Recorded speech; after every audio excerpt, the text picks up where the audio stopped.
an unidentified flying object. Researcher on a mission with Dr. J. Andy Elias. We have an unidentified flying object.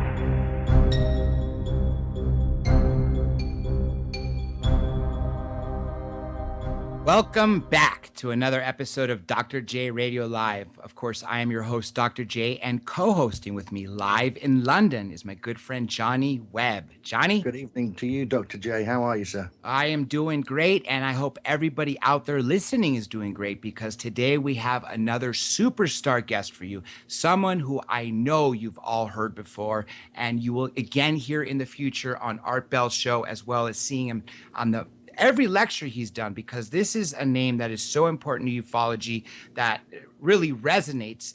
Ufology when you hear about it, and you'll hear so much when I introduce him in literally just 1 minute. Let me quickly give you some UFO news, again brought to you by the listeners, and of course we always welcome them, and if you want us to give you credit for them, by all means say so.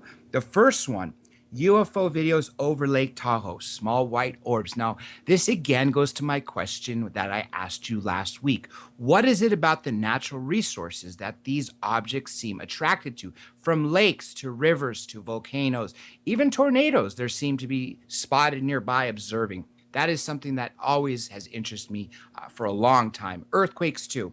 Another piece: UFOs in Illinois seem to be a hotspot. The actual title of the sighting is "Why is Illinois a hotbed of UFO sightings?"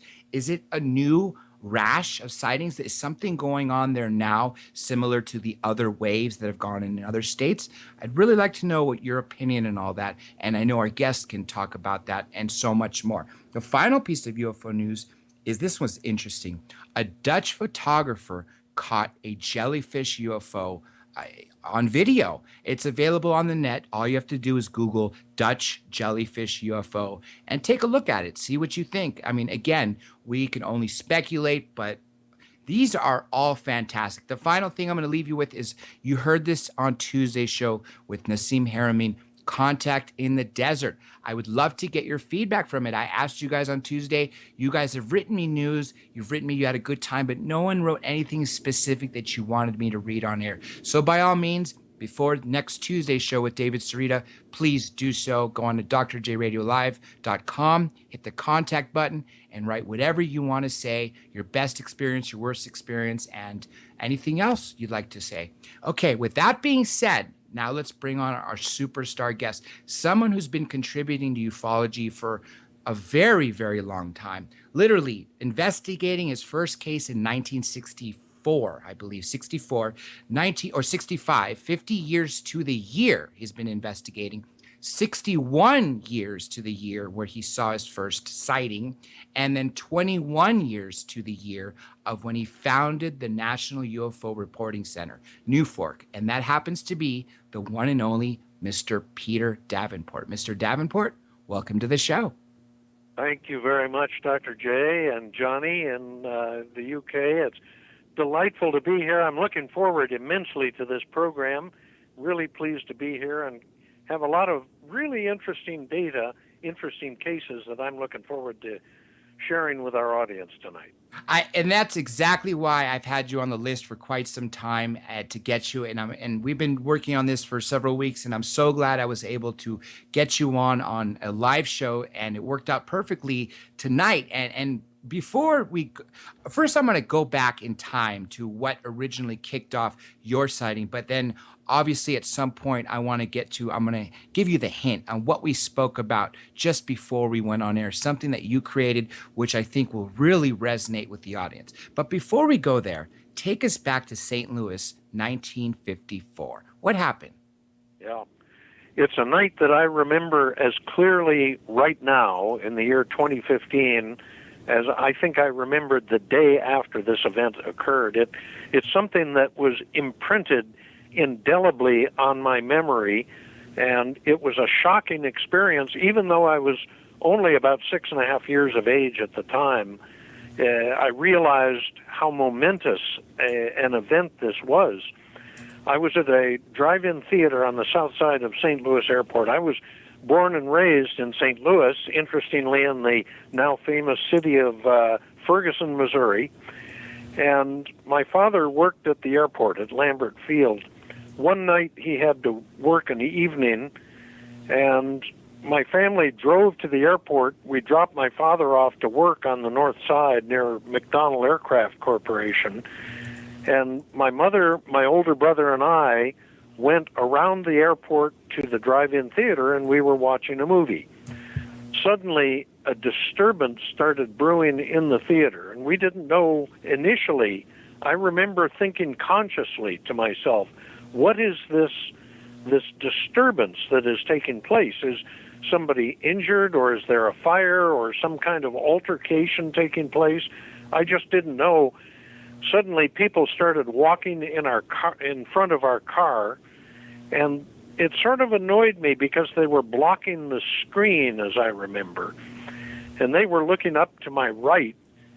So I glanced out the right side of the vehicle my family was sitting in and watching the movie from, and there was an object, its apparent size approximately equal to that of a full moon, so a very, very prominent object, and it was the color of a red traffic signal, distinctly, I would call it fire engine red, with a little flavor of orange to it. And that object hovered in the night sky. I watched it. I was entranced by this object. And apparently so were the other people in the theater, because they were ignoring the movie. They were walking towards it and yelling and shouting and pointing at it. Suddenly it accelerated from my right to left as I faced it out the right-hand side of the car, and it covered about 120 degrees of arc and disappeared over the horizon to the northwest of me in about 2 to 3 seconds. It accelerated like a marble being shot out of a slingshot. It was the most amazing thing I think I've ever seen in my life. What it was, we have no idea. Interestingly, my father and the air traffic controllers across the airport from us were also watching it with binoculars. They didn't know what it was either. When we picked up my father, it was all we could talk about as we drove home was what was that thing that we just saw.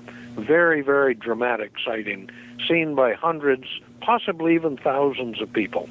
One thing we all have to remember is, especially in 1954, a helicopter, which was recently invented, I don't think they were in service during World War II. It was post-World War II, before the Vietnam War. But obviously, they're very loud. So for you to have some object that is hovering, the only thing equivalent that we had at the time would have been a helicopter, but yet it would have made noise. Secondly, the thing you said, the way it disappeared, is what fascinates me the most, because that goes against what our laws of physics currently say. You cannot go from 0 to 1,000 miles an hour without having some sort of acceleration to that point. And so obviously that brings the question of what a lot of the skeptics say, well, we can't go faster than light speed, or we can't travel in such a direction. But yet when you see something doing this, and that violates our known laws of physics, obviously, they're doing something that we can't do. And as weird as it may sound to all the people out there who are looking at normal physics, just because we can't do it doesn't mean something else can't, because hundreds of years ago, things that we thought were not possible are clearly possible. Absolutely. It was a very dramatic sighting, and as I mentioned before I started that description, it is vividly clear in my memory what all of that looked like. One of the points I failed to make as I was describing it is when it accelerated, it covered a sigmoid-shaped path across the sky. It wasn't a straight line. It was like an S-shaped line across the sky, and very, very dramatic sighting. And that probably explains why I, 61 years later, am the director of the National UFO Reporting Center. I've been interested in UFOs all my life. And that was probably the seminal event that triggered that interest. That sent you out onto the course of gathering data, gathering sightings, and of course, investigating. Now, 11 years later, from 54 to 65, you investigated your first case in New Exeter, correct? In Exeter, New Hampshire, that's correct. What turned out to be a very dramatic case, very well known in the field of ufology. It's called the Incident at Exeter, although it's a bit of a misnomer because, technically speaking, the sighting actually occurred in the New Hampshire city of Kensington, but they're adjacent cities, and that's the way things happen. But I had graduated from high school in 1965, and I was working for our local town newspaper, the Derry News. That's D-E-R-R-Y for our listeners, and not D-A-I-R-Y, the Derry, New Hampshire News.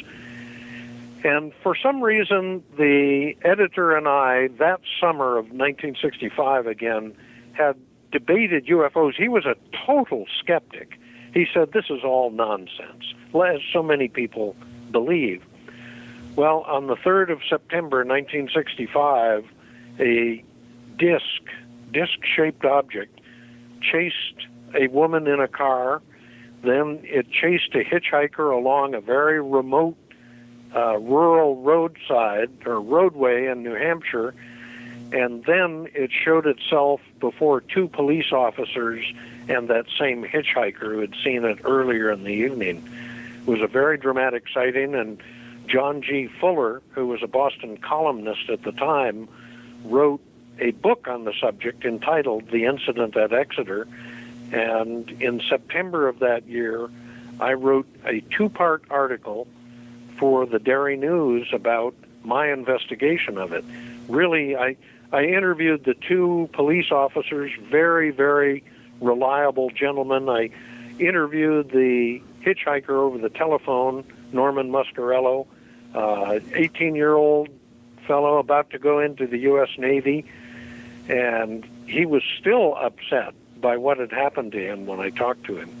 Very interesting case, and I feel privileged to this day, 50 years later, to have been part of the investigation of that case. Now, you investigated that in 65. And then, of course, in 94, you start the National UFO Reporting Center. But before that, you had already had other sightings in early 90s, I believe 90, 92, correct me if I'm wrong. But I'm assuming that you were still investigating after 64 to the present. And well, not that much, actually. Excuse me for interrupting, Dr. J, but a couple things I'd like to set straight. I was not the founder of the National UFO Reporting Center. That is credited to Mr. Robert J. Gribble, a retired fireman in Seattle, who in 1974 reasoned that what we needed in the field of ufology, he was very interested in ufology, and he argued that what we needed was one telephone number nationally, where if a person were to witness a UFO, he could call that number, where the information would be collected, it would be preserved, and it would be made available publicly. I took over from Mr. Gribble in August of 1994, 20 years after he had started it. And I think he had gotten tired of running it. He worked very, very hard at it, as have I, and I can easily understand how a person would get very tired of this this routine of dealing with the public and taking UFO reports. But it was he, not I, who had founded it almost 41 years ago now. And your tenure as the director has actually been longer than Mr. Gribble's, because he was 20 years, yours is 21 years and going.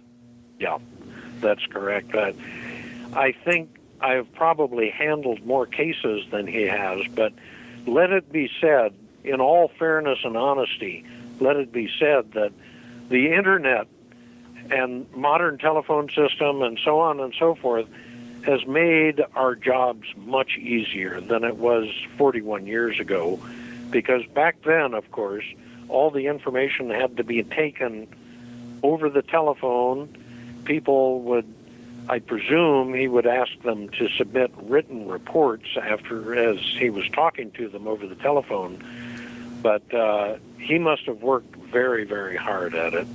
And I am not in the least surprised that after 20 years of it, he was ready to hang up his spurs and move on to other things.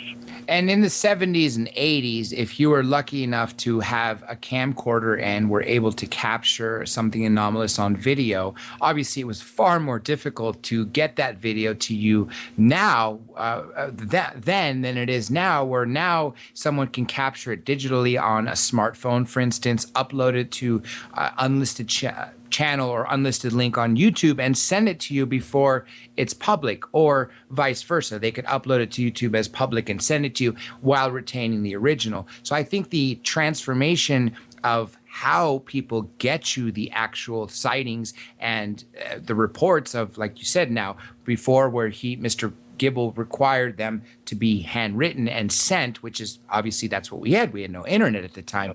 But now, as you mentioned, the internet has played a great role in bringing the community together that much more and making it that much easier to transfer data. Now, would you attribute the fact that we have more sightings to the fact that there's more communication amongst the world as a unified planet, in the sense that we do have the internet and have the ability to speak to anyone at will, almost even in third world countries, as long as they have an internet connection and some sort of computer. And these days, there's fairly cheap computers that you could use in third world countries for Skype. And so I would imagine that you're getting a lot more now at a higher rate than ever, as during the 74-95 or 74 to 94 period before your predecessor ran it. Would you agree? Well, I think you've answered your question. Yes. Yeah, absolutely. I think that's the case. And I think it's important also to mention people like Art Bell and the influence they had on the field for having frequent guests like me and actual witnesses and other UFO investigators on his program to talk about some of our better cases. And I think it has opened the door widely to having people submit their reports if they believe they've seen something very unusual.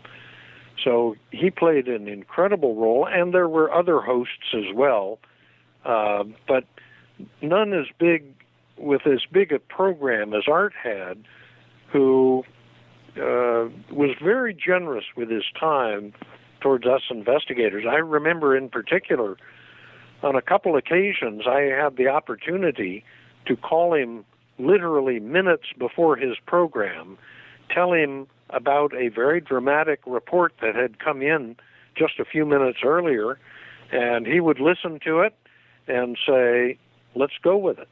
And so we could have very dramatic UFO events being discussed, in some cases with the actual eyewitnesses involved, in a matter of minutes after the event had occurred. And that makes for really very dramatic and very interesting radio, in my opinion. I'm really glad you mentioned Art for a couple of reasons. First of all, it's no secret. Everyone knows he's coming back July 20th to this network. He'll be on literally as this show ends. And I'm going to say this publicly. Mr. Davenport, assuming he accepts, which I hope you do, will be on the show, on Art's show, when he's back. Of course, we'll figure out a date when it gets closer. And before we went on air, the associate producer, Danny's been helping out, actually brought up a very good topic of one of the shows that you brought up, that you mentioned when you did the Art Bell's show. And that happens to be, and I'm going to change, we'll go back to the sightings that you had in the 90s after this, but I figure this is a good time to bring this up. You created something that I think is really, really important, far different than what is sold as gadgets at a lot of these UFO conventions or magazines. And that was a high-frequency fence to detect UFOs and anomalous activities. And I was going to ask you, where did you get the idea for it? And then you made a comment prior to us going on air that you received acknowledgement from someone very high up that you were absolutely on the right track.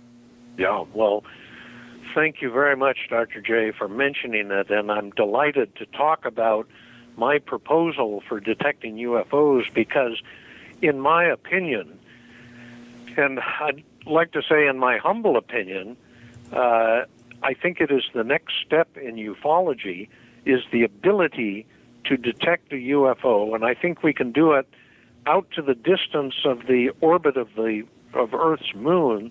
That's about 230 or 240,000 miles above the surface of our planet. We can detect the presence of UFOs unambiguously using a technology that is generally alluded to as passive radar. And what it means, the reason it's called passive, is because it does not generate its own transmitted signal. Rather, what it does is it allows a person to capitalize on the radiated signals from powerful radio and television antennas, and that radio signal goes out into space unless there is something up above which would serve to reflect that signal back down to the ground.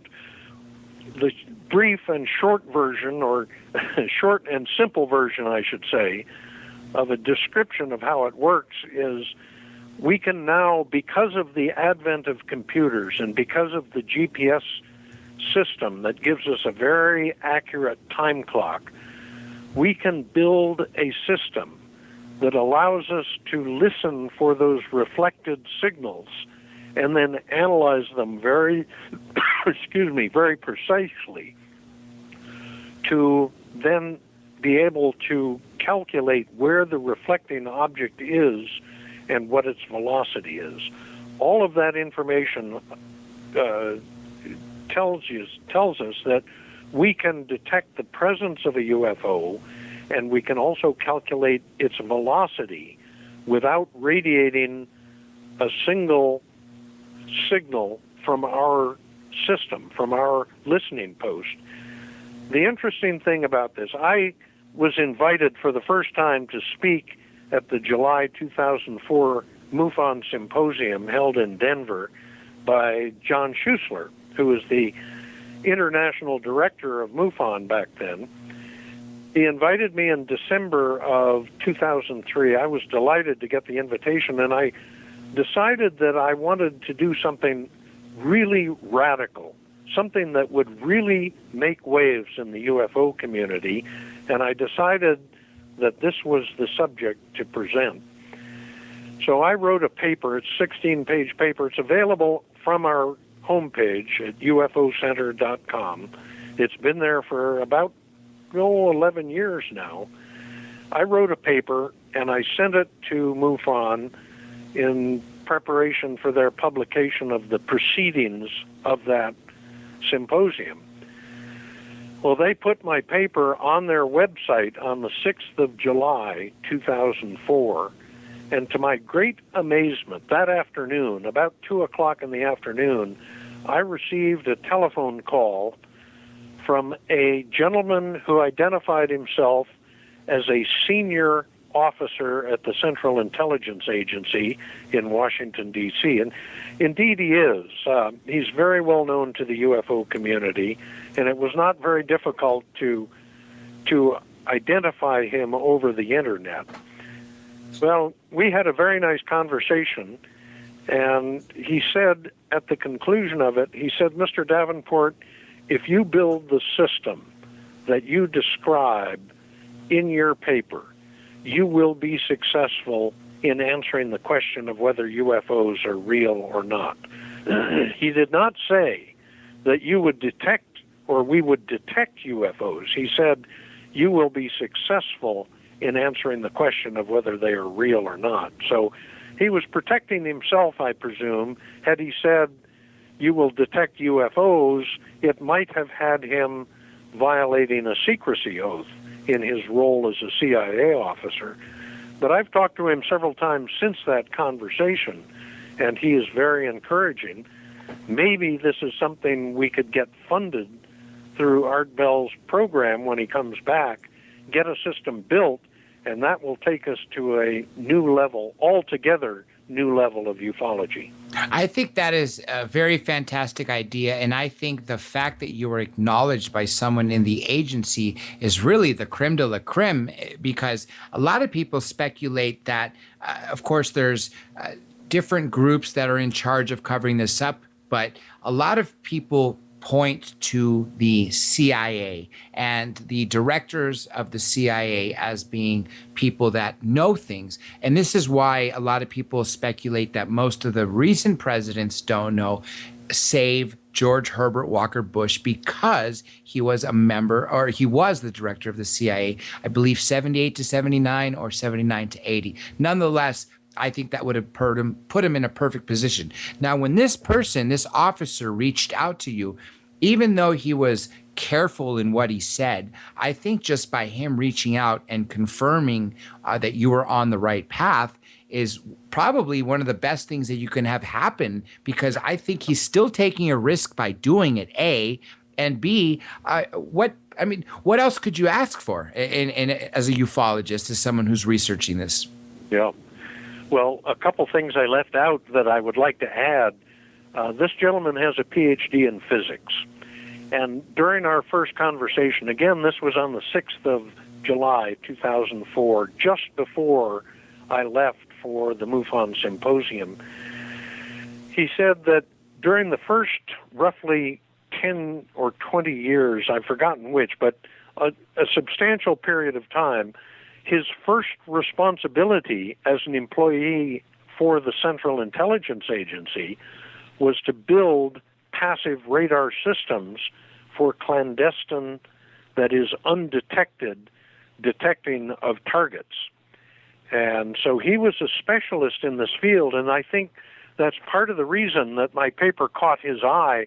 Actually, he told me at the outset of the program, or outset rather of our conversation, that the reason he was calling me is that a retired colleague of his from the CIA had seen my paper the day it was posted to the MUFON website and had sent him a copy of the abstract of my article, and it caught his attention immediately.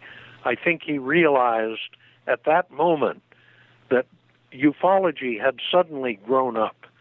Suddenly, people like me will be able to detect the presence of UFOs and certify, by collecting data about them, certify that they are UFOs and not commercial airliners or satellites or something along those lines.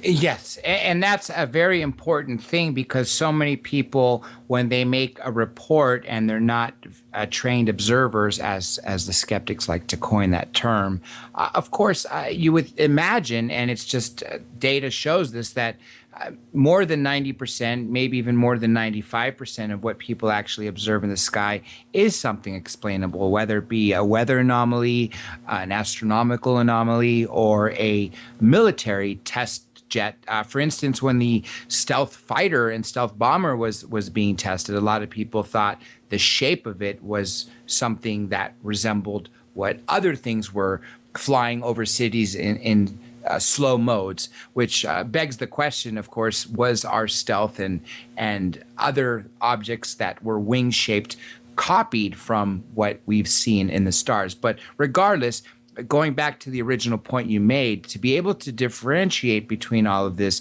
is something that is absolutely needed in this field.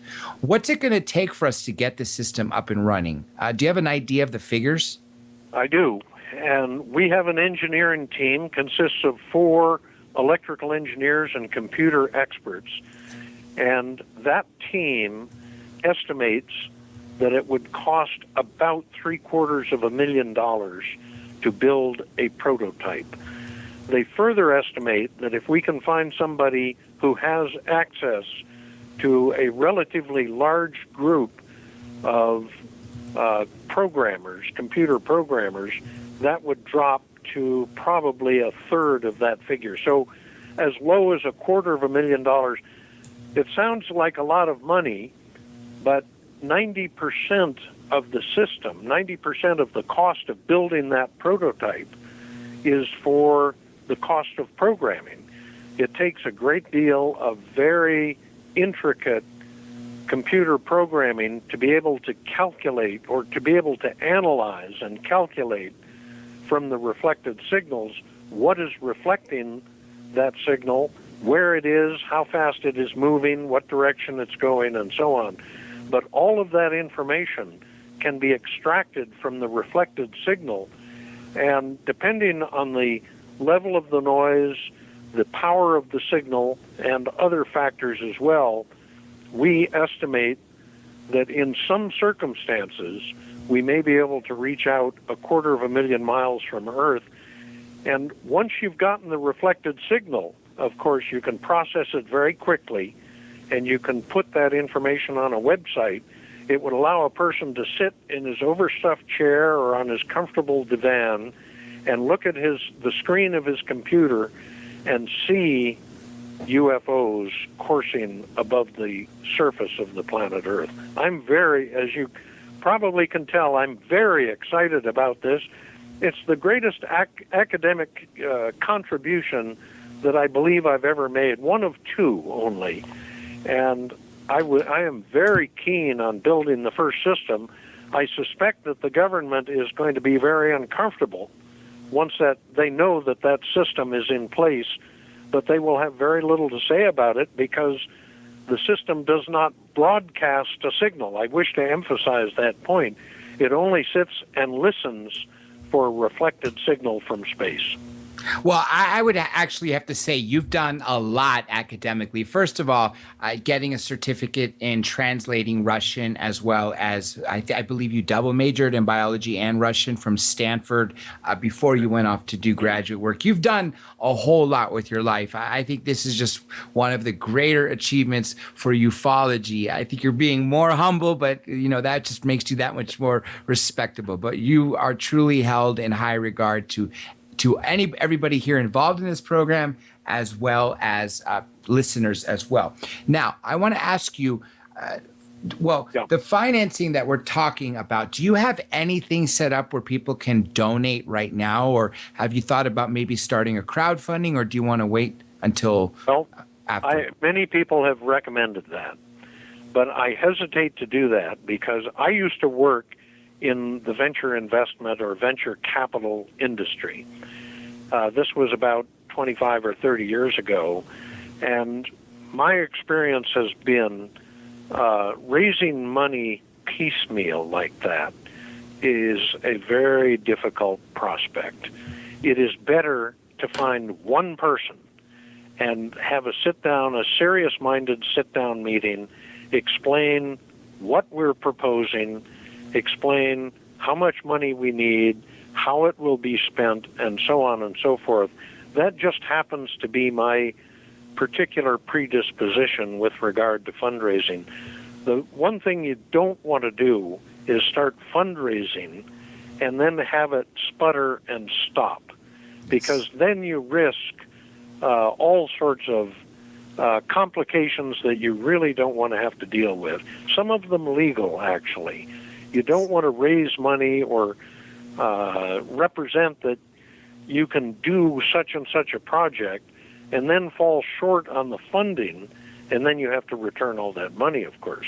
Yes. So yes. I have a fairly strong bias with regard to fundraising. Maybe crowdfunding would do it, but I'm not very skilled with computers and the internet, and so it's just something that I think I would try to avoid. Well, whenever you're ready, you let us know. Just as you were answering this question, I got 3 questions relating to it, but you sort of answered them. But I'm just going to do this listener an honor and just read them. This is from Peter from New York. It's 3 in a row. Does Mr. Davenport have financing? Is he looking for contributors? And is there going to come a time when individuals are able to get involved? And not with crowdfunding, no returns, we will do it. That was the final statement. But again, you sort of touched on that. What was your... Go on. Go ahead, Dr. J. Well, I was going to say, what was your inspiration to finally realize that that's the proper way for us to get there, to detect them. It's sort of a humorous. If you enjoy that story, I would like to tell it, because I can almost tell you the moment when I had the epiphany, the awakening that told me what I should do and how I could do it. As I mentioned just a few minutes ago, I used to work in the venture investment industry. And one of the companies that had come to our company looking for funding, capital infusion, was a company called Meteor Communications Corporation in Kent, Washington. They make very interesting communications technology that allows them to reflect a radio signal off the ionized trail behind a meteor. When a meteor flies into the Earth's atmosphere, because of the friction with the gases in our atmosphere, the meteor heats up. That's why you can see them, of course, why they glow so brightly, albeit for a very short period of time in most cases. Well, you can bounce a radio signal off ionized gas. It serves as a reflection point. So when a meteor flies into the atmosphere, you have 2 or 3 seconds, during which time you can beam a radio signal at its tail or at the trail behind it, and that radio signal will then be reflected further on from that trail of ionized gas very high in the atmosphere. So in other words, you can skip a radio signal about 1,200 or 1,500 miles away. Well, I believe it was on Friday in late January 1995, I had panicked. Panicked for the following reason. When I took over the job of being director of the National UFO Reporting Center, that was in late August of 1994, I assumed that that job would amount to taking maybe 2 or 3 or 4 telephone calls per week. And before I knew it, I was taking 1, 2, or 3 dozen telephone calls per day. So I, like the young lad, the Dutch boy who took his finger out of the dike, I had initiated a flood of telephone calls. And I had no means to finance this, and it was just I who was doing this by himself. Well, in late January, I think it was Friday about the 25th or 26th of January, 1995, I was ruminating on how I could somehow get away from the telephone, how we could somehow detect UFOs through some means other than eyewitnesses, many of whom, as you pointed out earlier, are not trained to be professional eyewitnesses. They don't, in many cases, they're not familiar with a lot of the principles involved in the sightings that they have. So it makes it difficult for them to report very precisely what it was they saw. Well, then I suddenly realized, as I ruminated on how we could get away from eyewitnesses, that we could use the very same technology for detecting UFOs that Meteor Communications Corporation in the Seattle area used for detecting the meteors in the Earth's atmosphere. That was a moment that it was one of the happiest times in my life. I said, Eureka! That is the way we detect UFOs, is by detecting the signals that are reflected from them from commercial radio and television stations. And some of those stations, as you know, are very powerful. We are probably talking over stations that radiate 50 or 100,000 watts. That's a lot of radio energy, radio power, I should say. So that was when my awakening occurred, and it was later, that was January of 1995. I wrote an article for the UFO Journal, and thought that it was going to be welcomed with open arms. In point of fact, it was about 3 months before I even received a response to my article. I was talking about the use of what is called passive radar for detecting UFOs. I thought the UFO community was going to rally around the idea and help finance it, help build it, and it would be the end of things like UFO hotlines. We wouldn't have to man them anymore. We could just detect the UFOs directly. But in point of fact, that didn't happen. And even after my presentation in Denver in July of 2004, it did not happen either. Only 1 or 2 people commented on my presentation.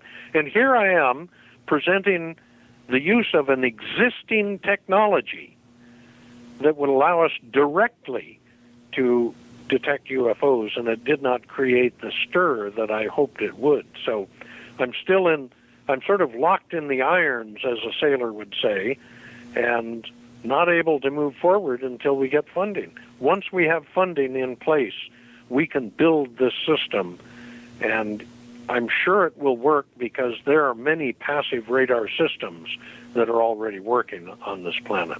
Well, fortunately, now we have a lot of big players that have money that would normally have never spoken about this that are finally coming out. For instance, Jack Osborne, son of Ozzy Osbourne, has appeared on this show. And of course, we know he comes from money. Sean Stone, Oliver Stone's son. Hopefully one of them will step forward. And if not, I believe the listeners out there, because just by you bringing this up is huge. Let me read you one other little / question comment, and this is from Stavros in Chicago, Illinois. Can individuals contribute to the project with computer resources, hardware, or is this all going to be done in-house? And if so, how can they get a hold of you? Yeah, well, anybody can reach me either by calling me on the UFO hotline. We've had the same number for 41 years, simply 206, the area code for Seattle, 206-722-3000. Please don't call during this program, of course, because I'm busy. That's one way they can reach me. They can also send me an email. My email address is on our website. The website is ufocenter.com. We've got about 96 or 97,000 reports posted there. If people haven't read some of those reports, I'd like to urge them to do so, and I hope we can talk about some of them here later in the program. But they can send me an email. My email address is director@ufocenter.com. They can reach me from anywhere in the world. And actually, when we return from the break, I will reiterate this information again. I want everybody out there listening to have another chance to write this down. And of course, I will post this when this show is archived. We will absolutely talk about some of those super important cases. I just want to turn the question around slightly with regard to what you said. Since we've been using this existing technology already, do you think the fact that we've been broadcasting radio waves for 80 plus years now, I know it was happening in the 30s, maybe it was even in the 20s, has contributed to more objects or more visitors paying attention to our planet, whereas opposed to several hundred years ago or a few thousand years ago, they just knew we're a primitive planet? Yeah. Well, that's an interesting proposal, and I tend to agree with your suspicion that our intelligent radiated radio and television signals, the radio has been going out for probably about 100 years now, maybe a little bit more, 110 years. Anybody who is listening, who has very sensitive receivers, would have quickly recognized that there was a change near our star, a change in the electromagnetic radiation from our planet. Of course, they could have detected lightning bolts.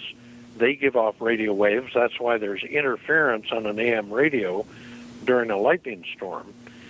But they would have seen a change in the intelligent nature of these electromagnetic emanations from this planet.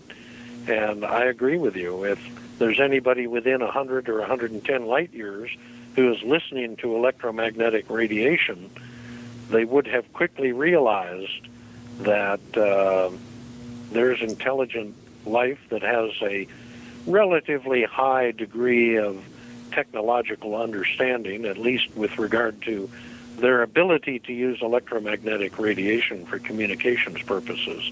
It's interesting to consider the possibility that people or creatures out there in our galaxy are listening to or looking at Twilight Zone or listening to the Marx Brothers humor. Might be very difficult for somebody to interpret what all of this means. But yeah, I agree with you. That's certainly a real possibility.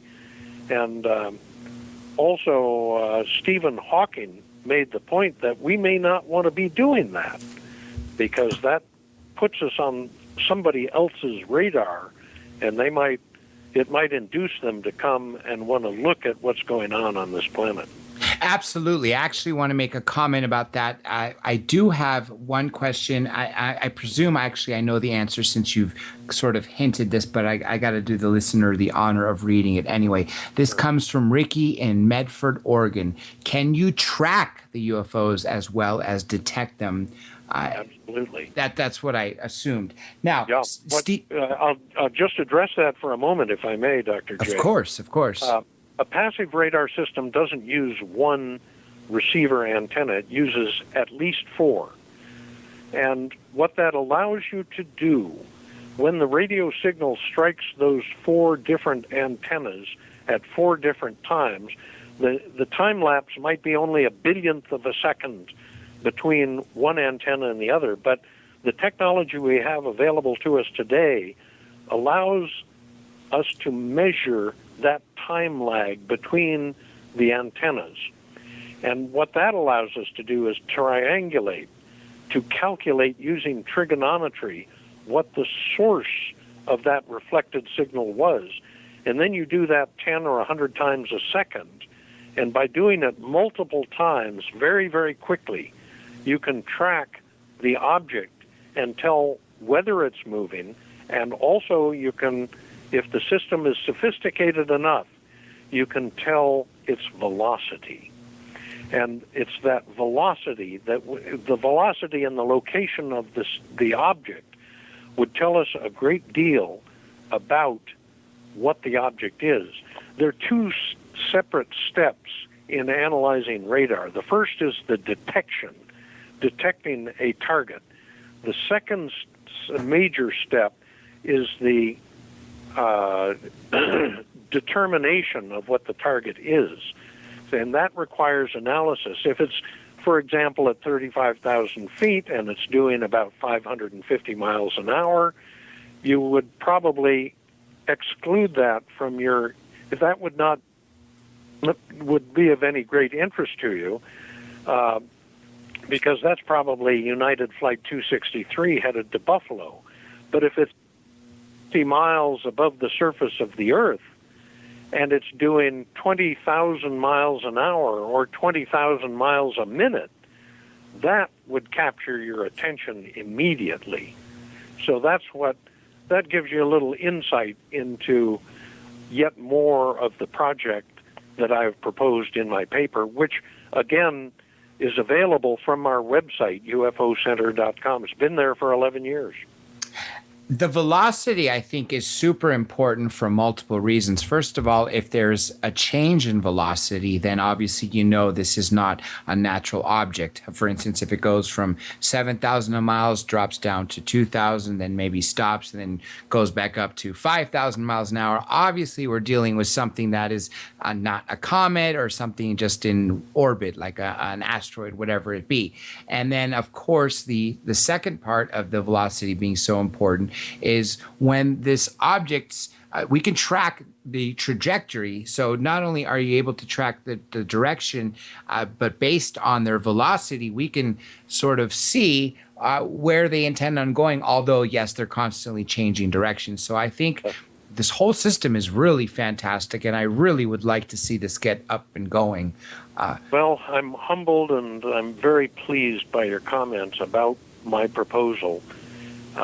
Your comment about the trajectory of the detected object is also significant, because if it's doing 10 or 20 or 50,000 miles an hour and it suddenly does a right angle turn, and you can detect that with the system that I've proposed, then you know you're not dealing with a Boeing 777. You're not dealing with a meteor. You're not dealing with anything that we're familiar with. We have no technology that allows something to make that kind of a radical, sudden turn in its course. And that would capture your attention immediately if you're looking at it on a computer screen that is showing you detected targets. Yes, and I am really fascinated I'm so glad we brought this up, because as you can see from the listener questions, obviously there is great interest there. And even before we went on air, the fact that someone remembered this, the associate producer remembered this from when you talked about this on Art Bell, is a very, very big thing. And I presume that'll also be a topic when you appear on that show. Now, we have a little over 5 minutes before break, and I figure when we come back, of course, there'll be some more listener questions, maybe some call-ins as opposed to just all written. A lot of people like to write, especially those who don't have good connections. Nonetheless, we'll be getting them. But I do want to get into the sightings, so maybe we will save the best sightings for when we come back from break. But let me go to your 1990, and I believe it was 92. 1990, was it Baja California? There another sighting that you witnessed? Yeah, it was Friday night. It was February 2nd, 1990. A very dramatic sighting indeed. And I don't know what it was. The object I was looking at, I initially took to be a satellite, except the satellite suddenly, instantly reversed its course while I was watching it with a set of binoculars. It was so sudden a course reversal that the object flew out.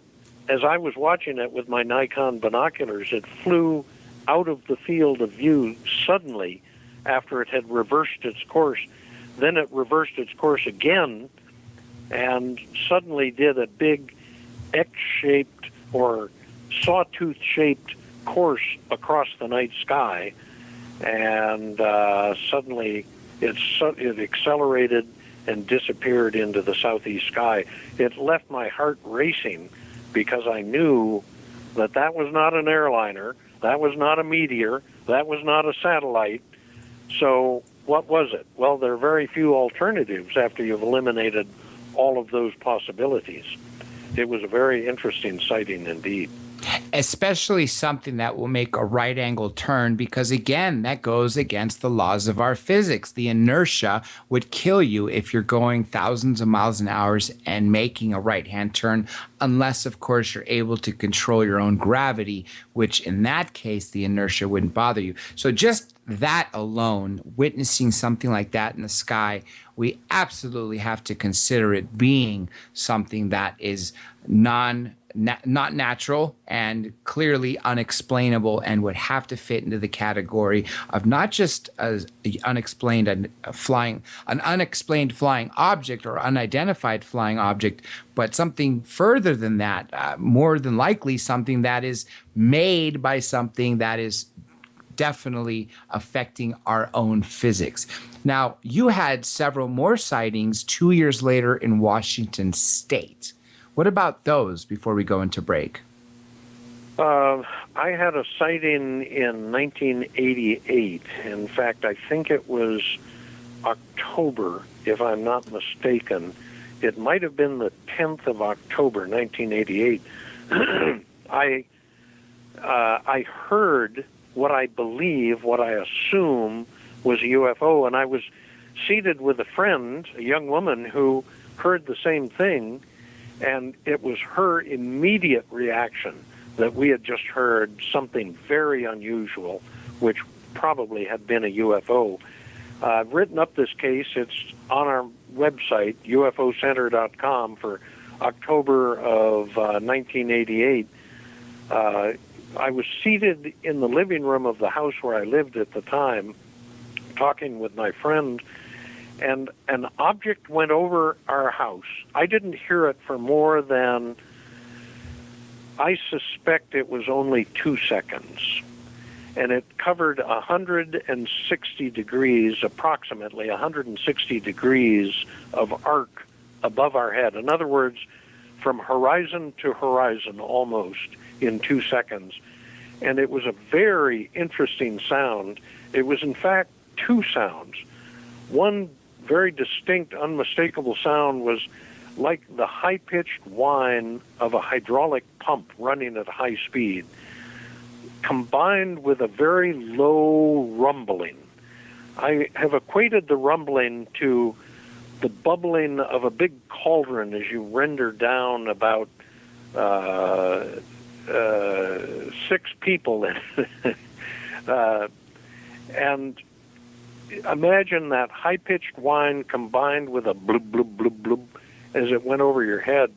My friend turned to me, shocked. Her eyes were wide open, and the first words out of her mouth, and she's a ship captain. She's a very capable gal. She's not predisposed to flights of fancy. She looked at me and said, "Do you have UFOs here?" And I was totally flabbergasted by what we had just heard. And I've written that up, and it's on our website for anybody who would like to read it. I think, again, October 10th, 1988. And then, of course, you had that sighting, and then 2 years later, you have the Baja California, and then I believe Washington, 1992? I've forgotten the event in 1992, but I've had recent events in 2011, and I had a very dramatic sighting July 5th of last year, 2014, that was witnessed by, I think, 3 other people who were with me. All 3 of us, our immediate reaction was, that's not right.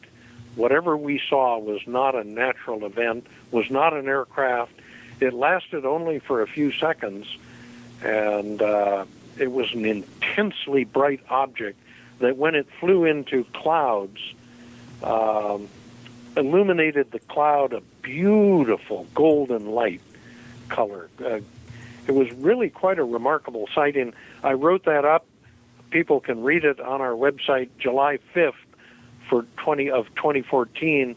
The irony of that sighting is my cousin and his wife, who live in Albany, Oregon. That's about, I would say, about 250 miles west-southwest of where I'm located in eastern Washington state. Just seconds before my sighting up here in eastern Washington, had seen something that sounds to be, for all intents and purposes, indistinguishable from what I saw. They had a sighting down there, and you can read their report as well, which is adjacent to my report for the 5th of July, 2014. With all your background that you've had, I think it's such a fantastic idea, and I think it couldn't be a better situation that you are the person that is in charge of the National UFO Reporting Center, as well as created this high-frequency detecting device, which I think is super fantastic. Everybody stay tuned. We are about to take our quick short break. When we come back, so much more from Peter Davenport, as well as talking about some of the greatest sightings that have been submitted to the National UFO Reporting Center. Stay tuned. We'll be right back in 3 short minutes.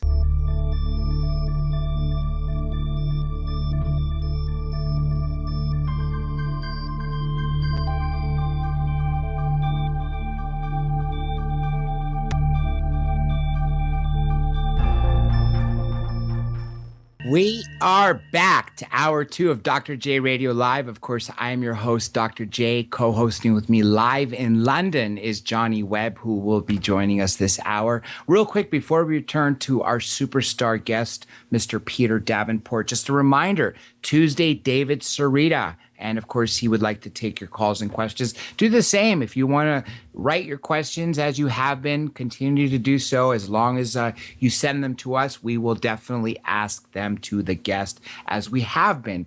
The YouTube channel has been a little slow to be caught up with the archives. Soon, you will see the Giorgio Tsoukalos video, the Jason Martell re-uploaded, as well as the latest Eric von Doniken, Peter Levende, and Timothy Green Beckley, as well as Bob Fletcher will be joining us next week. So much more. All you have to do is go to drjradiolive.com. You'll see all the information, drjradiolive.com. That is also the same name for all social media accounts, ranging from Facebook, Twitter, Instagram, Flickr, Tumblr, YouTube. DRJ Radio Live. Again, Dr. J Radio Live. Now, before we went to break, we were speaking with so many different topics, but about 20 or so minutes before we went to break, you all heard where you can get a hold of Mr. Davenport. But I just want to iron this into everybody out there, especially as we look forward to building this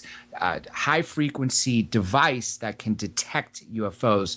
And I think that's going to be such a fantastic thing when it is built, especially with the confirmation by the CIA officer. Mr. Davenport, I know you already said this before, but let's go ahead and give everybody information on where they can find you, where they can find the National UFO Reporting Center. And I know you said the phone number, but why not? Let's just go ahead and give everybody that, as well as what's new for you, any upcoming lectures.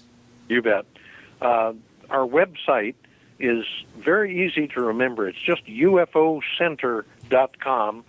And most of all, for your co-host, Johnny, I should spell that because we spell center a little bit differently than they do in the UK.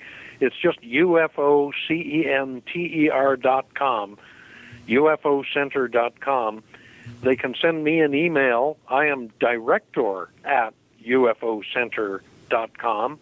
And if they've had a recent sighting, and only a recent sighting, a lot of people are calling us about their sightings 20 years ago, and we're delighted to hear about them, but what we want people to do is write them down. We have a blank online report form that they can use to write up a detailed statement about their sighting and send it using that online report form.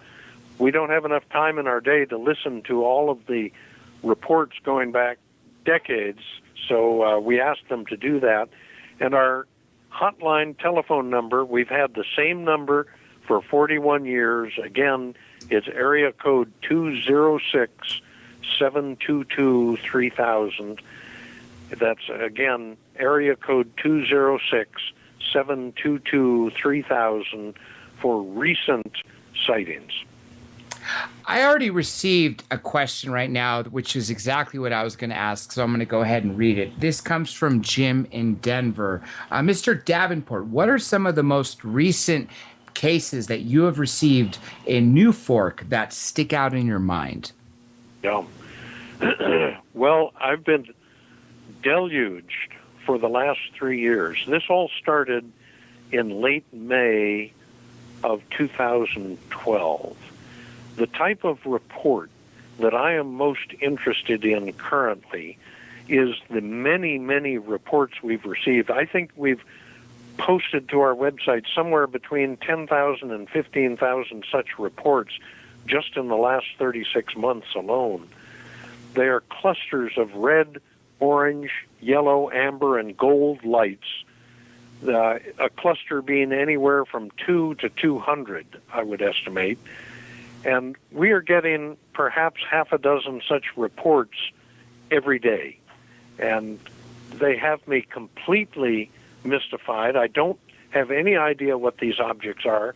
If people want to see some examples of these reports, I would direct them to a report from St. Louis, Missouri. It was the 1st of June, 2012. A police officer saw a cluster of these orange lights. That was one of the first early reports in this spate of such observations.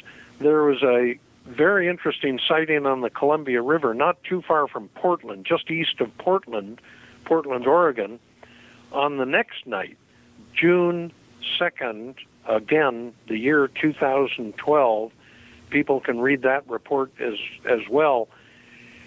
And I can only guess at the number of reports we've received. The reports on our website, and again, I think there are probably about 12,000 such reports, but we've taken many more reports than that because not everybody follows through with a written report, which is each and every one of those is a tragedy because people are seeing things, but they're not reporting them in written form. They're just calling. And we welcome a telephone call. We try to make them as short as we can, but a telephone call does not serve to preserve the information. The information has to be written down and hopefully reported to either the National UFO Reporting Center or an agency like MUFON. There are many others across the country and around the world. But another interesting report, this is just 2 years ago.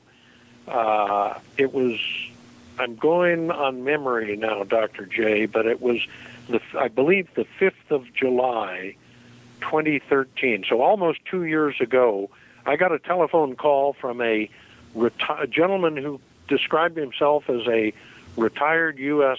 astronaut. He lives in Athens, Texas, which is about 70 miles southeast of Dallas.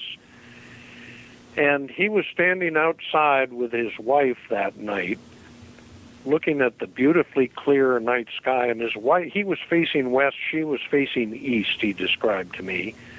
And his wife said, "Honey, what's this?" And he turned around to face the east just in time to see a distinctly red light pass right over his head, almost directly overhead, he said, at very high speed, very high angular velocity. And as he turned around to the west again to track it, as it continued on to the west, he heard his wife say, "Honey, here comes another one." He wheeled around suddenly and saw another one coming from the east. All told, I believe it was 6 red lights went directly over his head. And I had many conversations with this gentleman. He's a delightful fellow, very interesting conversationalist. He at one time told me, he said, "Peter, I don't know what those things were, but I can assure you that they were not manufactured on this planet." Very interesting case. Another interesting one is from the 28th of September, 2013, the city of Glendale, Arizona, which is a community on the northwest corner of Phoenix.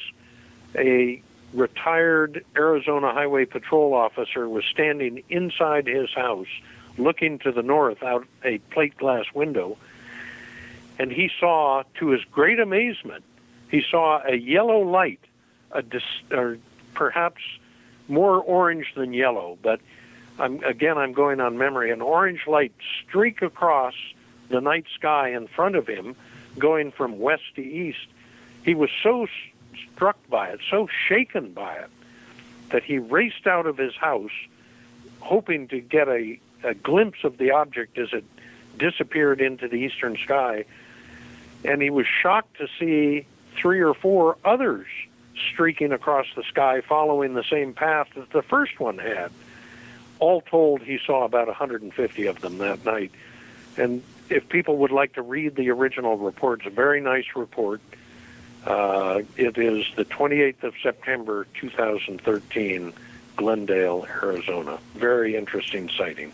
That is definitely a sighting that a report that I definitely have to read in full, because when there's mass objects, that definitely excites me. There was a famous case that a MUFON investigator out here investigated in Catalina a few years ago, where 160 Boy Scouts with their chauffeurs and their troop leaders, being about 200 people in total, over a course of 8 hours, saw these 3 giant black orbs, and out of them came approximately between 175 to 225, estimated about 200 objects over an 8-hour period. So anytime there's multiple objects of different shapes and sizes, I think, to me, that sticks out. And even if they're not different shapes and sizes, that really sticks out.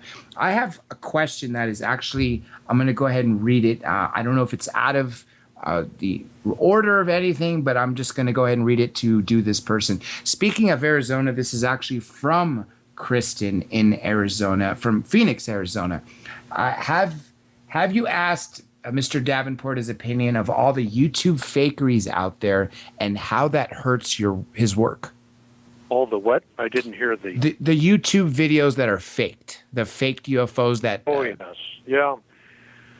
I have to say the question is a very good one, and it's one I struggle with all the time, and it addresses another related issue, and that is the number of hoaxed calls, prank calls that we receive over the hotline is really very, very frustrating.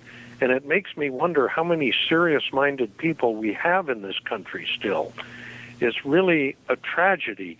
I would say somewhere between 20 and 50% of the telephone calls we receive over the hotline are prank calls, and not just prank calls.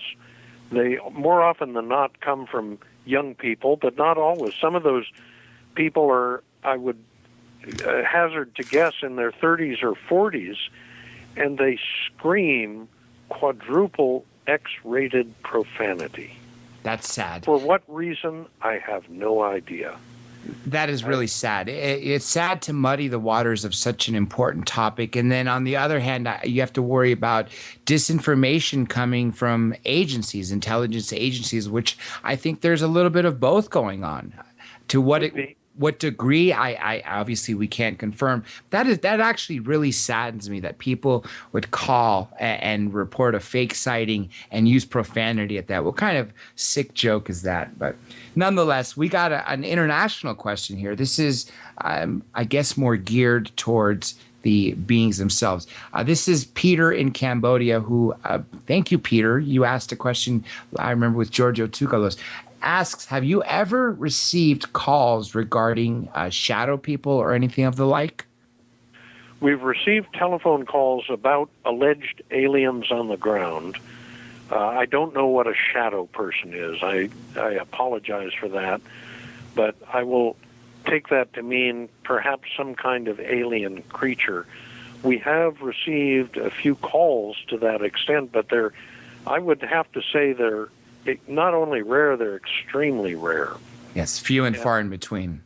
Very few and far between. The problem is, oftentimes, people who make those telephone reports over our hotline do not follow up with a follow-up written report. And a lot of people, perhaps the majority of people, are satisfied just to call and I call it chit-chatting about their sighting, but they do not follow up with a written report.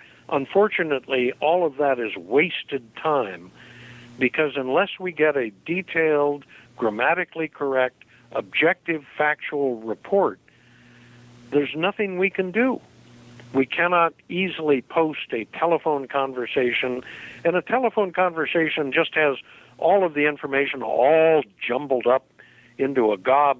What we invite people to do, in fact, we can't do our job unless people do this, is have people sit down as soon after the sighting as they can arrange and type up a clear, factual, objective statement of what they saw, to include where they were, what the time and date were, how many people were present, what direction were they looking, what was the angle of elevation to the object measured in degrees, how big was the object relative to a star, a planet, or a full moon, or if it's a daytime sighting, we ask them to compare it to the size of the sun in the daytime sky. What were the objects doing? Were they maneuvering or stationary? All of that information we like to have in a report, but the hardest part of my job is trying to get people to write. And I don't know what it is. We spend $1 trillion a year on education in this country, but trying to get a person to write is the hardest thing I've ever done in my life. It is a tragedy.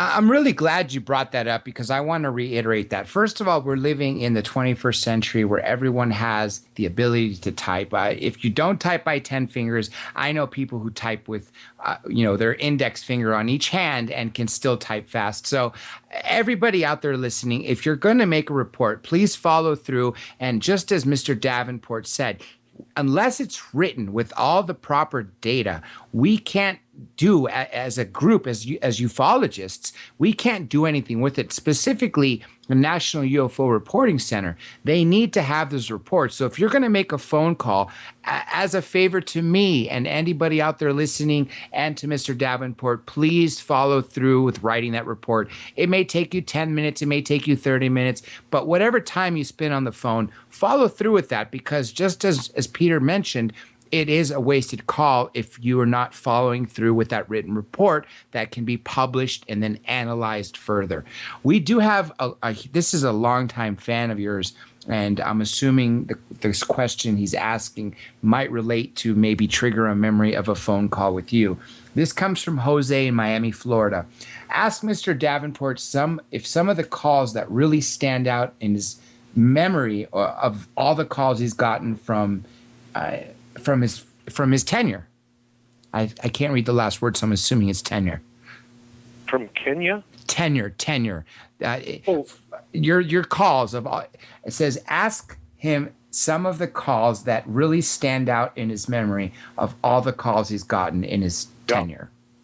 Well, that takes me immediately to the Phoenix Lights case of March 13th, 1997. In fact, Art Bell and I did a long program on that date, Thursday night, and it was one of those cases that I alluded to very early in this program where I would get a number of calls about an alleged incident.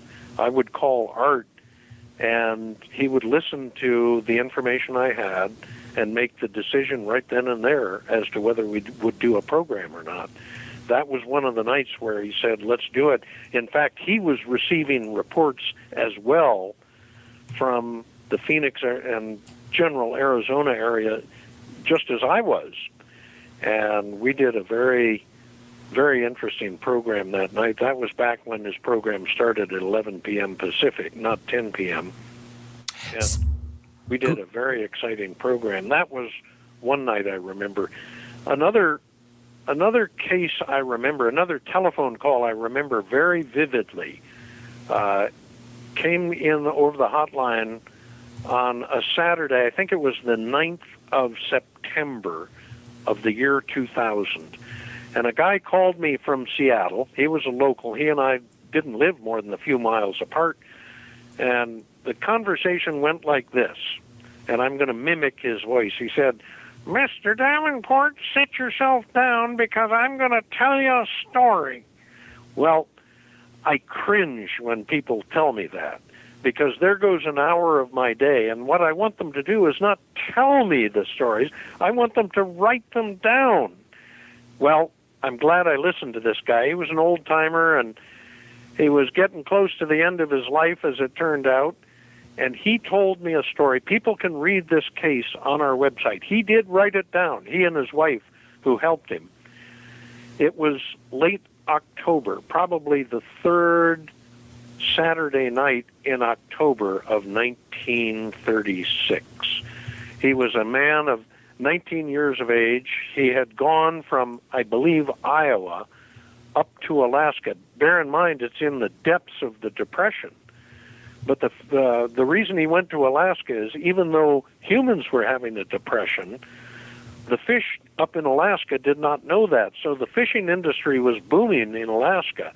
And he reasoned that he could get a job up there, which he did. He was a carpenter and very handy with tools. Well, in the summer of 36, he went up to a little town. It's about 17 miles northeast of Anchorage. It's called Eklutna.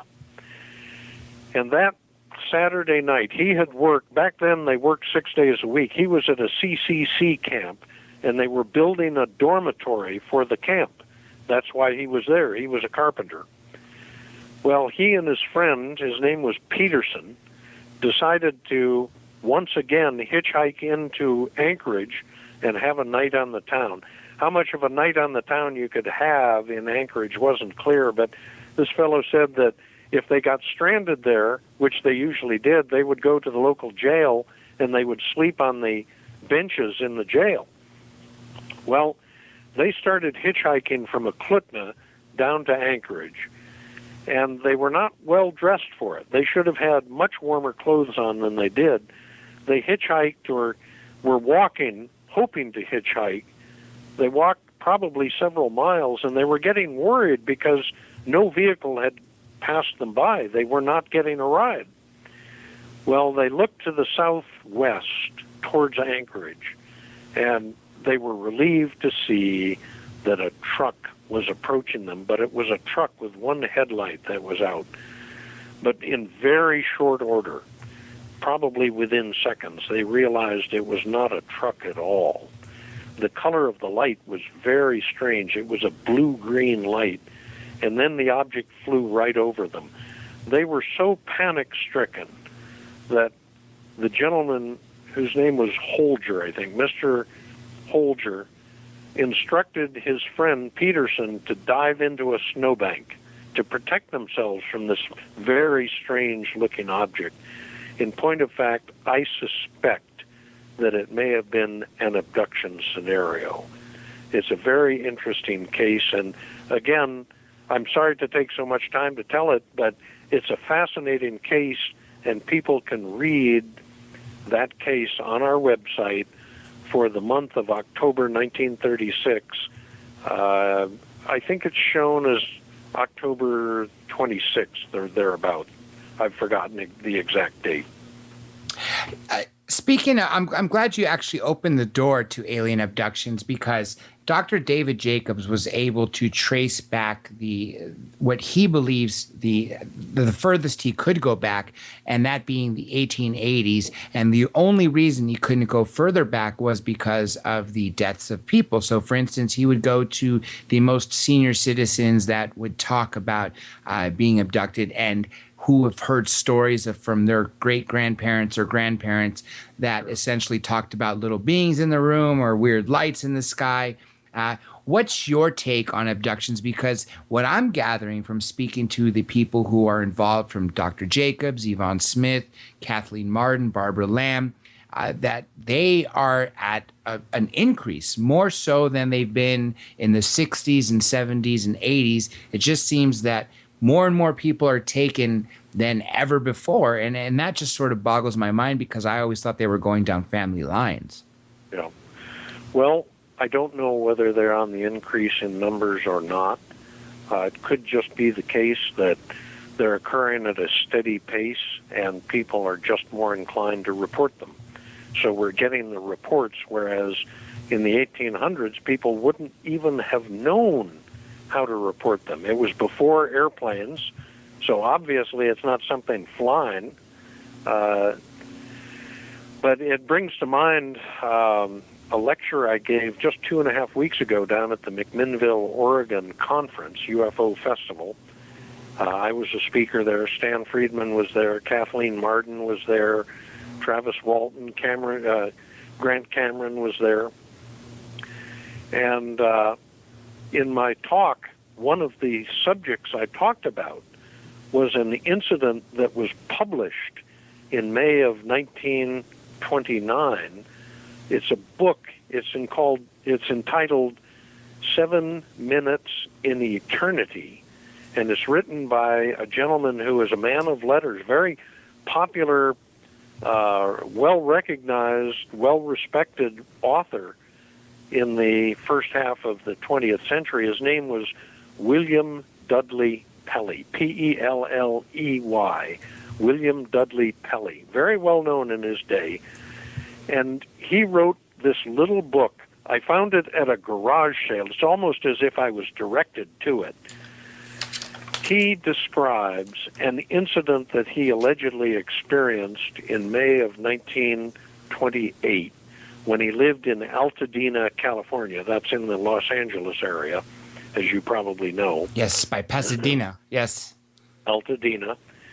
And he had rented a bungalow, and he lived in this bungalow with his dog, and he had a very regular daily schedule. He would spend most of his days writing, and then he would go to bed at a prescribed time or a traditional time.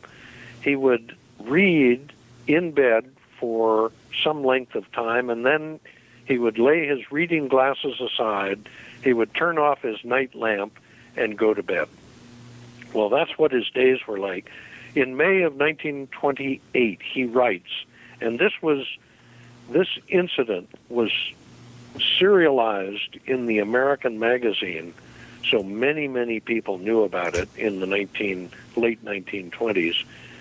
He turned his nightlight off, and he was just going to sleep, and suddenly he found himself streaking up a tube of light.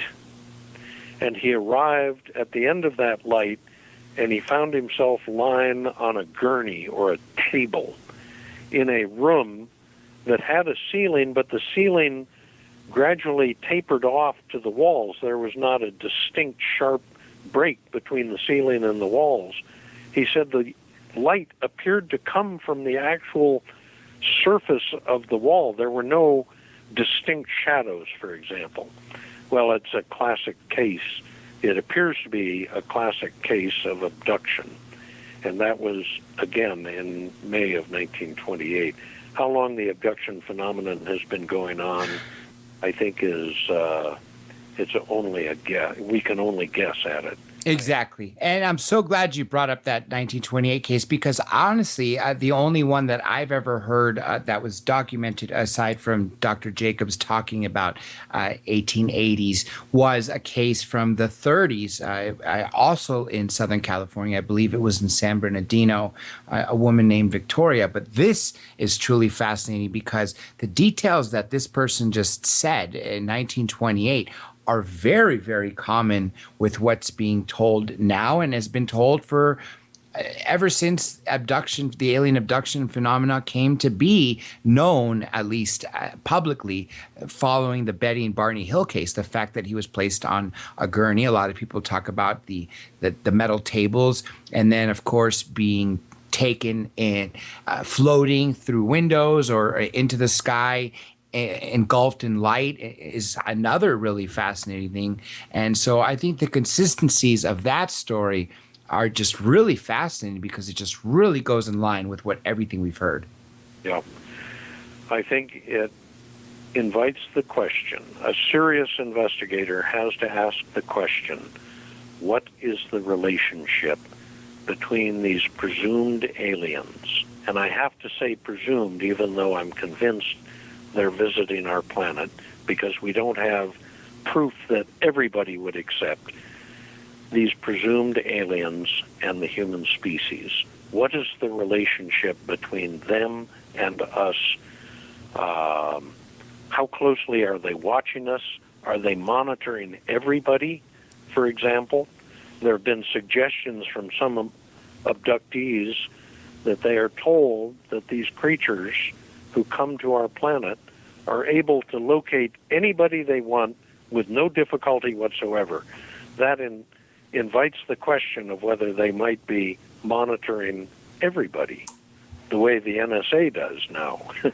That's right. And I'm glad you brought that up for multiple reasons. First of all, the NSA, after Snowden, talked about 1.4 million people being watched on a micro level on various stages of watch, was a very staggering number. And again, just us being on this phone call already has brought a lot of, I'm sure everything that we've said has been already typed up in speech recognition, cross-checked with everything else, and then on top of that, it's just a really scary thought that how many people are being watched. And then, of course, I'm really glad you actually brought the fact of the matter that the relationship, we do have to ask that question. Now, where are we going to get the answer? That's a whole separate story.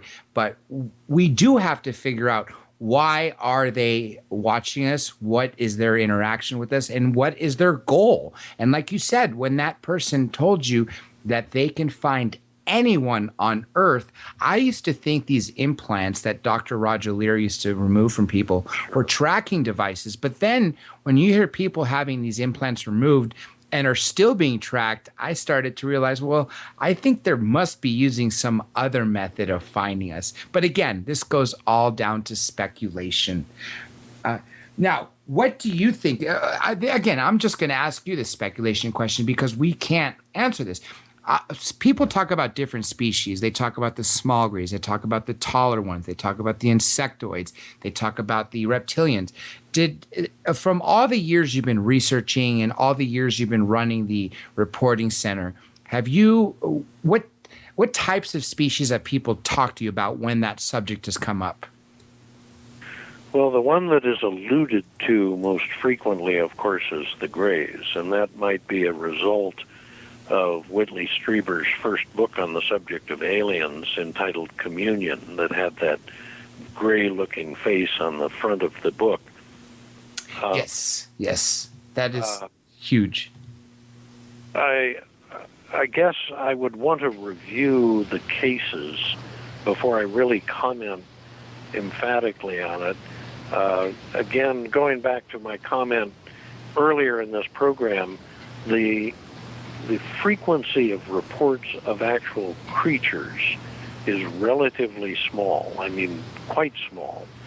I hesitate to mention a number because once you mention a number, you're stuck with it. Yes. But very rarely do people report to the National UFO Reporting Center that they have seen an actual creature. There are a few distinct exceptions to that. There was a case that is posted to our website. I've forgotten the date. I think it's 10 or 20 years ago in Wenatchee, Washington, that was submitted by a friend of mine whom I know and whom I trust implicitly, who was driving one night and he saw a creature. He asserts in his report he saw a creature standing beside the road, and he received a telepathic statement from that creature, he asserts. And so there have been a few cases, but not enough that I feel really comfortable without first reviewing the cases to talk about them. They do come in once in a while, though. Yes. And I'm actually really glad you brought up the telepathy aspect because that is a lot of people mention that. And one thing you also mentioned, first of all, about not bringing a number and because you're stuck with it and that we need to have more investigation. This is huge because this just shows the credibility and the reputation you have of upholding such a high standard, which is what is needed in serious ufology. We do have a caller. This could be an international Skype caller. I'm not sure. Preston Jong, am I pronouncing it correctly? Preston?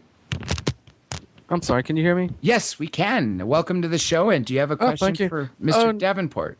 No, sir, I don't have a question. I was just trying to join in on the group and listen. Well, then just do us a favor and go ahead and mute out. And by all means, you're more than welcome to listen this way. Okay, thank you. Okay. Now, going back, we do have another question here. I'm just going to go ahead and read it. Sure. This is from England. It doesn't give me a name. Has he found any evidence to suggest that today's understanding of quantum physics that UFOs may be using this technology? Well, I don't know. I'm not really schooled in that subject. I think about it all the time. In fact, when I go out for long walks or go to exercise, swimming, and so on, what I usually end up thinking about during those long periods of time is questions like gravity and dark energy, dark matter, how many dimensions there might be, and whether at some future date mankind will be able to jump between dimensions. But I agree with the skeptics, the UFO skeptics, who say they have to be traveling faster than the speed of light because the distances are too great. Even if they travel at close to the speed of light, it's a long trip between stars, and the distance between galaxies is, of course, many, many orders of magnitude greater still. So these are questions I think about, but I don't think I'm really qualified to comment intelligently about them, except to say that when we look at how fast technology has progressed on this planet, good heavens, just think what life was like 100 years ago. And 100 years of time is like a bat of an eye in cosmological terms. You have to realize that in the very near future, we will probably have breakthroughs. And for a civilization that may have been around for 1 billion years, imagine what a technology they would have that has developed over 1 billion years at the same rate that technology is developing on this planet. So they clearly have a grasp of physics, of their physical environment.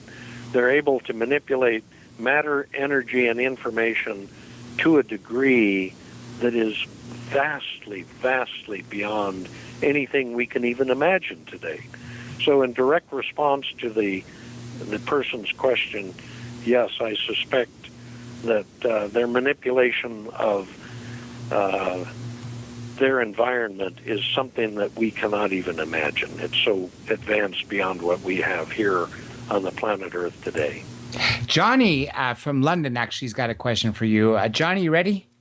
Sure. Hi, Peter. Hi, Johnny. I'm glad to have you cut in here. Yeah, well, I was trying to get in earlier, but, you've got so much to say. It's not about me. It's about what you've got to say, sir. So, but my question is, I understood that in the 80s, you were on, you was an American observer aboard a Soviet fishing vessel. Can you tell us a little bit about that? Oh, that was pretty exciting, and thank you for bringing that up, Johnny. I actually, quite by accident, did an evening program with Art on this subject. It was actually a little bit before the 80s. I can tell you the exact date that I stepped aboard that vessel because it was a date that had been arranged between the Soviets and the State Department. It was June 30th of 1976. And at that time, I was a graduate student at the College of Fisheries in Seattle at the University of Washington. I was trying to get into med school, and one of the ways I thought I could do that was by getting a master's degree in genetics and biochemistry and apply while I was a grad student. Well, the National Marine Fisheries Service, which is a part of NOAA, the National Oceanographic and Atmospheric Administration, came to me. They knew that I spoke Russian. I had been a Russian translator for the U.S. Army in West Germany during 1970 and 71 after my training at the Defense Language Institute in Monterey, California. They came to me and they said, "Oh, Peter, do we have a trip for you?" And so I ended up being the first ever American biologist aboard a Soviet fishing vessel. And the reason I was sent out there was because of a law that was passed by the U.S. Congress. It's called the Magnuson Act, and it was named after the senior U.S. senator from the state of Washington, Warren G. Magnuson. He was the promoter of this legislation, and what that legislation did was moved our waters for commercial purposes, not military purposes. It moved American waters out from the 3-mile limit out to 200-mile limit from our shoreline. And anybody who wanted to fish in those waters in the future would have to get a fishing license from the U.S. government, and they would have to consent to allow a biological or a biology observer, a fisheries observer, aboard their vessel who would not have any enforcement authority. He would only count the fish that they were catching. So I was the first one aboard a Soviet fishing vessel under this law. I was aboard, I think, 17 or 18 days, and during the second to last day, the skipper, who was profoundly inebriated virtually the whole time I was aboard, put me under arrest and tried to force me to sign documents, which I couldn't see, it turned out, until I had agreed to sign them. So, yeah, thank you for mentioning that. That's one of the more colorful incidents in my past, Johnny. And I was quite frightened because before I went out on that ship on the 30th of June, 1976, this is just 4 or 5 days before the U.S. bicentennial celebration. Forgive me for raising that with somebody in the U.K. I know it's... I'm speaking facetiously, John. It's okay.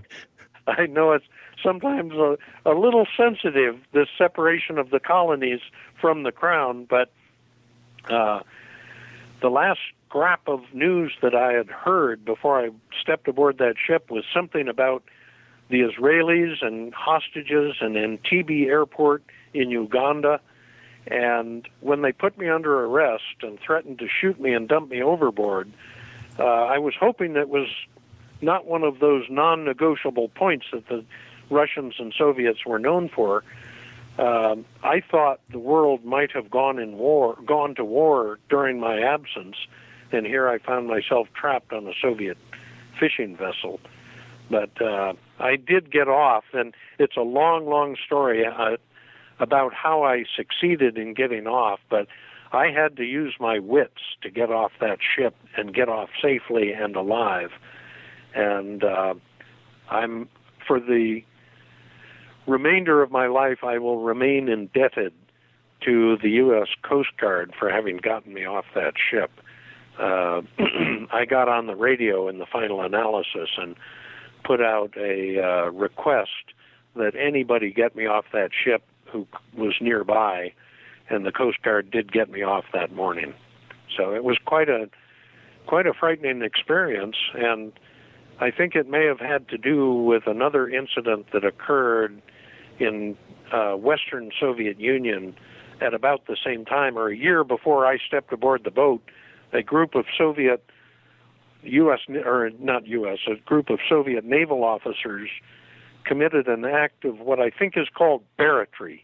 They stole a Soviet ship, a very modern Soviet ship, and they tried to get to Stockholm, Sweden with it. They were thwarted by doing so and arrested and, of course, executed.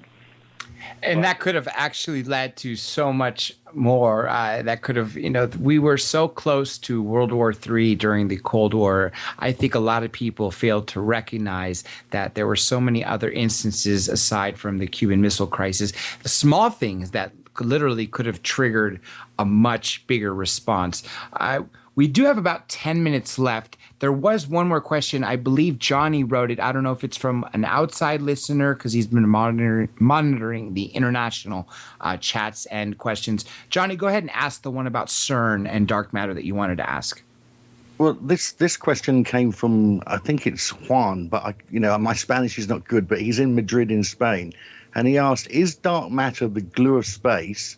And will the CERN have a problem with this in the future? But how you make of that is up to you. Yeah. Well, I wish I had more physics than I do. I wish I had studied cosmology as an undergraduate or grad student, but I have not. However, I will make an attempt to answer it for the gentleman, for Juan in I think you said Madrid, or certainly in Spain. I think about these matters all the time, no pun intended. Dark matter, dark energy. One of the things I wonder about is gravity. For example, is gravity a constant force, or could it be an intermittent force?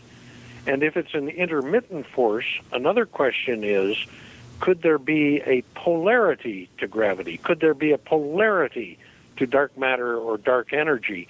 All of these questions are very good ones. Maybe the people who deal with these questions all the time have asked them and laid them to rest already.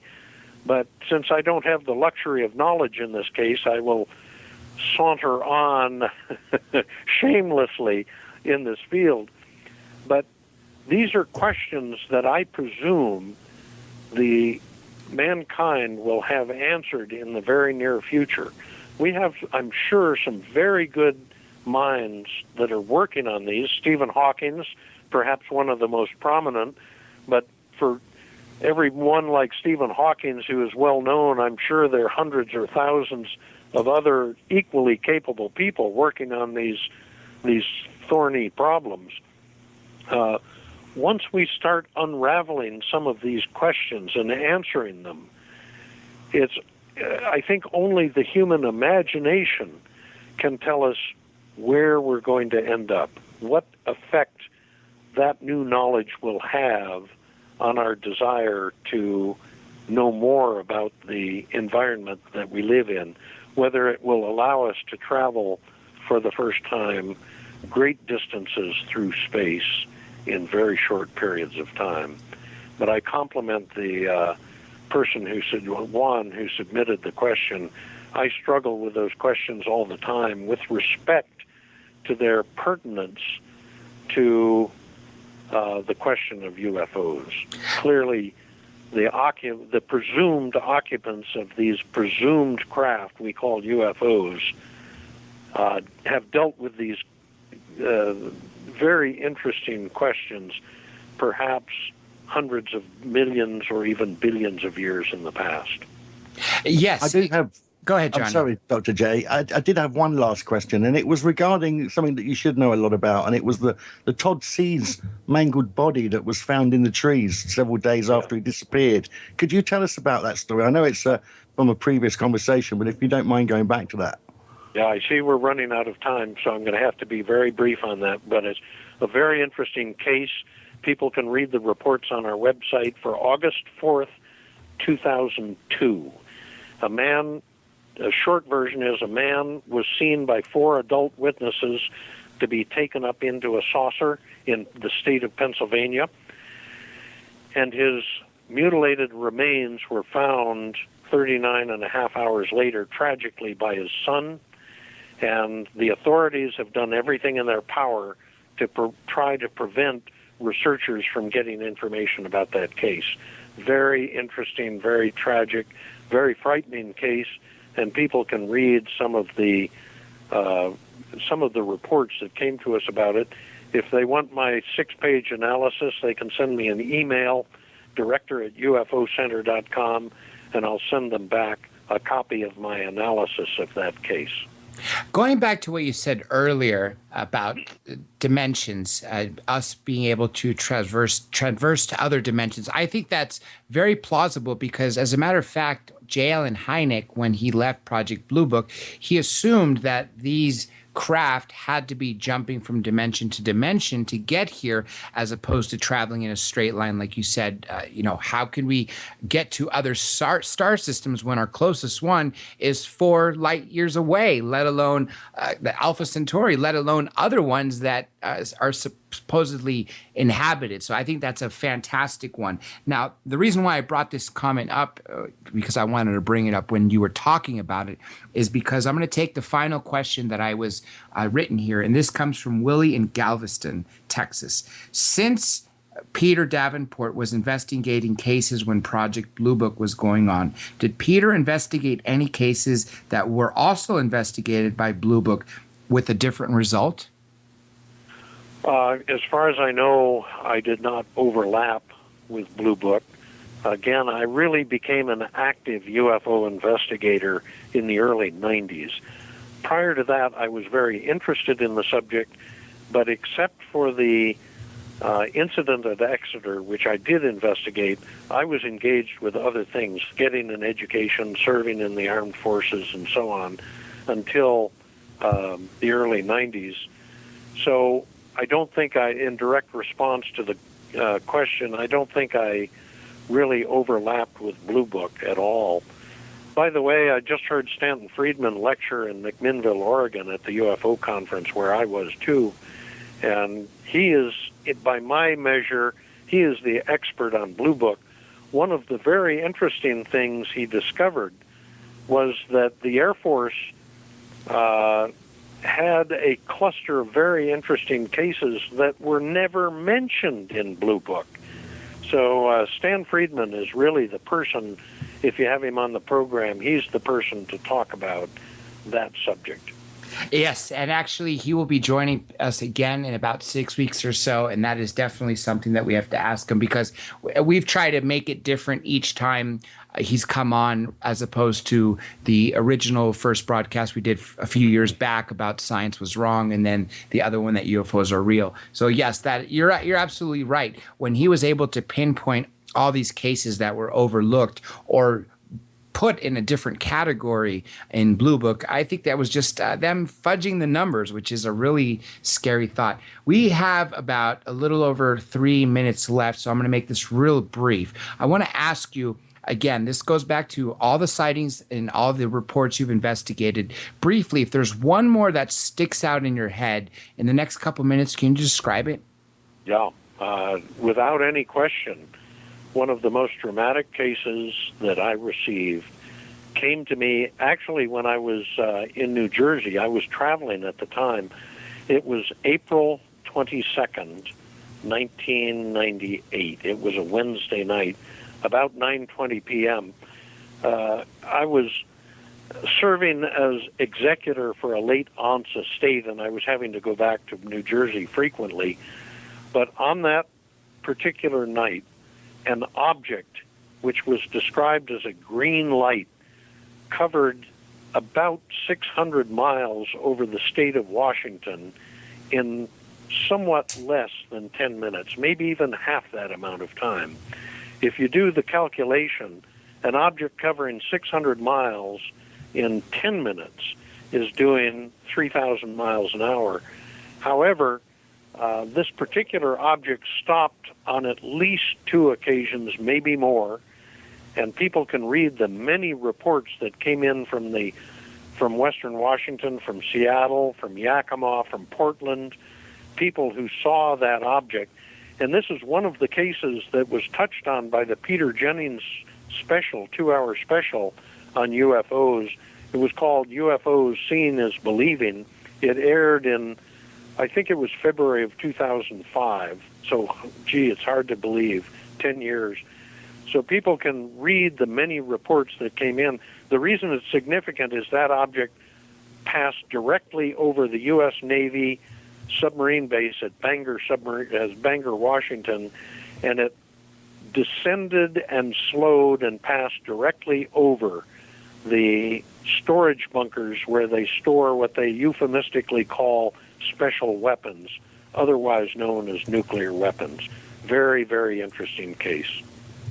It absolutely is, and that is something that I would love to also look into deeply. Mr. Davenport, after the music, if you don't mind, stand by till we are off air so we could thank you again. I want to thank you very much for joining us. This has been a long time coming. We definitely have to have you back. There is so much more to speak about, and I hope everybody out there listening, when you do call the National UFO Reporting Center, you follow up with a written report. It is necessary. This is how the top ufologists can actually do their research. Mr. Davenport, again, like I said, it's been an honor to speak to you. If you have any final words for everybody out there listening, what would you have to say to everybody? My message to them is similar to what you closed with. If they've ever seen a UFO at any time in their life, years or decades ago, we would like to have them write it down, preserve the information. Don't leave this planet with that information in your head. You have to write it down. They don't have to call if it's more than a few days old. We'd prefer that they just go to our website, to our online report form, UFOcenter.com, write down the details of their sighting and send it to us. We'll post it. Exactly. And remember, everybody, this is super important because just a phone call is not going to get posted. Again, you can go to National UFO Report Center. The website is nuforc.org. Again, newfork.org. Dr. J, UFOcenter.com is a better address. UFOcenter.com. UFOcenter.com or newfork.org, but UFOcenter.com is much more easier to remember. Thanks again, and everybody on the team. I'm going to start from the top, of course, all the way across the pond. Johnny Webb, Danny Benton for monitoring the questions and being associate producer. Of course, we got to also thank Dave Matherly, who helps on behind the scenes, Tom Schaefer for doing the website, Keith Rowland for operating the network, and Art Bell for being the inspiration. Again, this is Dr. J of Dr. J Radio Live. Be sure and check out our website, drjradiolive.com, for upcoming shows. Join us Tuesday with David Sarita Live. Be sure to check out the YouTube channel for all the archived videos of all these shows. And remember, all 200 previous shows that are yet to be uploaded will eventually be up there, and the last 8 weeks will also be there soon. So just keep to it. And remember Twitter too. Twitter, Facebook, Instagram, all under Dr. J Radio Live. That being said, this is Dr. J signing off.